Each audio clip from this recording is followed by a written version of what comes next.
Do you want to know how to talk to your child about Santa?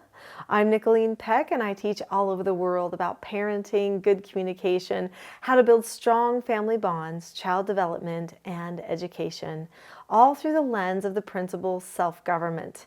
And in this video, we're talking about that time when you've got to talk about Santa. In this video, we're going to be talking about how and when to talk to your child about Santa Claus, how to help it feel safe and calm and keep their emotions in mind as you're going to be having this delicate conversation.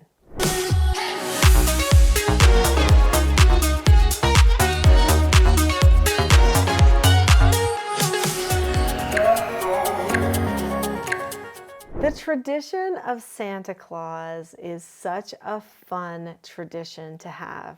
I know not all countries have the same tradition of Santa, but here in Western culture, we really embrace this jolly character who is the embodiment of love and sacrifice and peace and caring and forgiveness. I know sometimes he gives coal and that's the joke, but he also is like the judge then too, isn't he, right?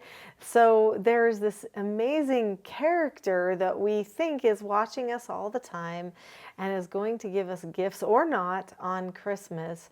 And then there's this time when somebody says on the playground at school or at a community event or a church event, oh, you know, Santa's not real. And then our illusion is destroyed and we don't know what to do with that. We think either they're lying or our parents could be lying. And how could we be thinking that our parents could lie because they tell us everything? And we've always believed them. Some parents, because of that, choose to never allow the illusion of Santa Claus to be a thing in their family, and that's okay. I respect that. If they don't ever want to have that little story, that little pretend of a tooth fairy, an Easter bunny, or a Santa Claus, or whatever else you might pretend in your family, then that's okay. I think it's all right. I think if you have that type of a family standard about imaginary things, that it's still important to help your children understand why other people do believe in Santa Claus, the Easter Bunny, the Tooth Fairy, those types of things, and the fun that comes from it, and why your family chooses not to believe in those things, and how to handle social situations when people are talking about Santa Claus, when in reality, this mythological character is more of an idea. It's a spirit of Christmas more than it is an actual person that comes down your chimney, whether you have one or not. Make sure, no matter where you're at on the Santa Claus conversation spectrum, that you keep in mind that your children are going to have to be prepared for everyone having their own way to process Santa Claus. But let's say that you started the Santa Claus illusion when the children were little, and it's been a lot of fun for them, and it's been a lot of fun for the family, and there's been a magic associated with the Christmas holiday because of that, and you're happy you did it. But now you realize that it's probably time for you to tell your child before somebody else on the playground gets to it first. I think a good age to tell a child about Santa Claus is age 8. This is the time when it starts to come out. Certain places, some people have figured out that Santa Claus might be different than they thought, and so they start to, you know, talk to friends about the concept that this Santa Claus figure may or may not be true. But it's also a time where children are very aware of truth and honesty,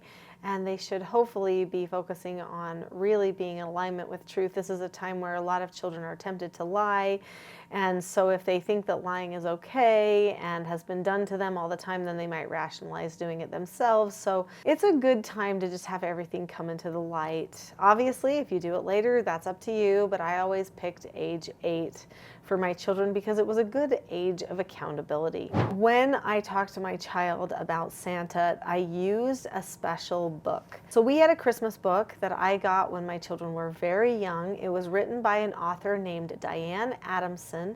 The book was called I Believe in Santa Claus. It's a very simple picture book that compares Santa Claus to Jesus. It talks about how Santa Claus knows if you've been good or bad, and how Jesus knows if you've been good or bad. And it talks about how he has like white hair, and how he comes in the night, just like when Jesus was born, he came in the night. How he loves little children, just like Santa loves little children. And anyway, it makes these beautiful comparisons. It's the most simple book. Each page has one simple sentence on it that compares Jesus to Santa Claus. So I read this book to my children every single year for Christmas. But then when we have our special conversation, which doesn't have to be at Christmas time, by the way, it can be at another time of the year if you want to, we sat down and I pulled out that book.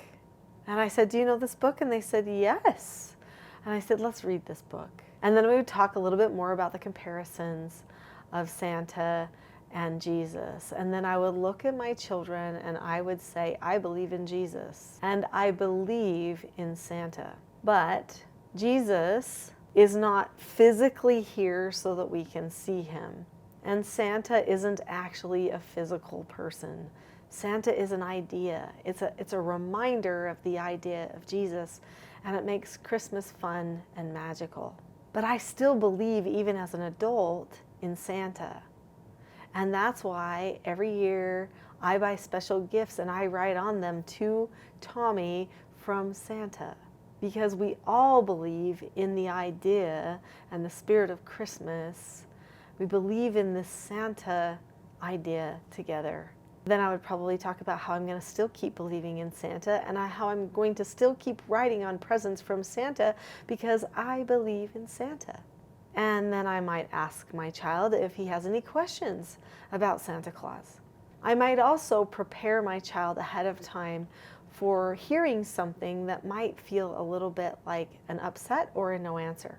So on this channel, this is the Teaching Self-Government channel, we talk about skills of self-government. So we talk about 4 basic skills, other skills as well, but these 4 basic skills are the foundation of self-government. These children's books each teach one of the 4 basic skills. They would be ideal for your child's ages if they're 12 and under.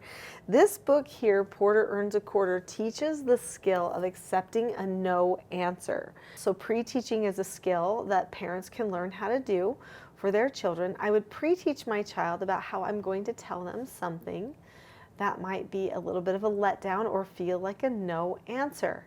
And then I would go into the conversation about reading the book about I believe in Santa Claus and how I do believe.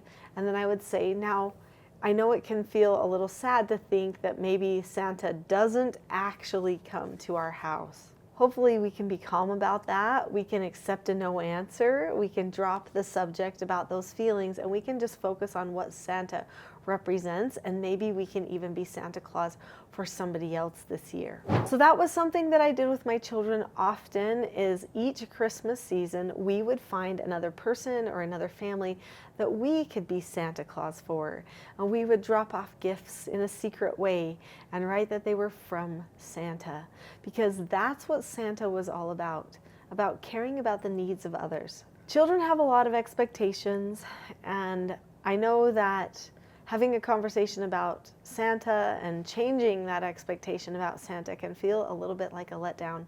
So finding things that you can do to still kindle and live that spirit of Christmas is going to be in your best interest and in theirs. There's so much more that I could teach you about skills and principles of self-government and other sensitive conversations that you might need to have with your children on this channel. I highly recommend going to my full-length class about the skills and principles of self-government next. It's called The Not So Known Secret for Parenting Success. Click on the link to that video next. I'll see you there.